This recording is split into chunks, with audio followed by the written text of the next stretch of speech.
இன்னும் நாங்க மாடு மேரியா வலிச்சுக்கிட்டு இருக்கணுமா? சொல்லுங்க. நீங்க தான் எங்களுக்கு நல்லது பண்ணணும். எங்களுக்கு நல்லது நடக்கும் தான் எங்களுக்கு எங்க விடியாலாச்சு நீங்க சொல்லுவீங்களே. விடியாலாச்சு நான் இருக்கிறேன்னு சொல்லுவீங்களே. அப்ப எங்களுக்கு என்ன நடக்குதுங்க?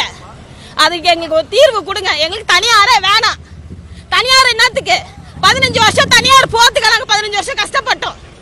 15 வருஷம் இதை தனியார் கம்பெனில தான் எங்களுக்கு சர்வீஸ்னு ஒன்று வந்திருக்குமே, செட்டில்மெண்ட் ஒன்று கொடுத்துருப்பாங்களே, எதுவுமே இல்லாம அனாதையா நிக்கிறோம்.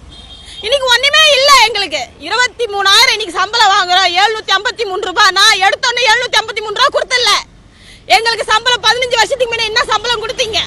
இன்னைக்கு என்ன சம்பளம் வாங்குறோம் நாங்க? இதெல்லாம் சர்வீஸ் தான். இவ்வளவு உழைப்புனால தான் இந்த சம்பளம் வாங்குறோம்.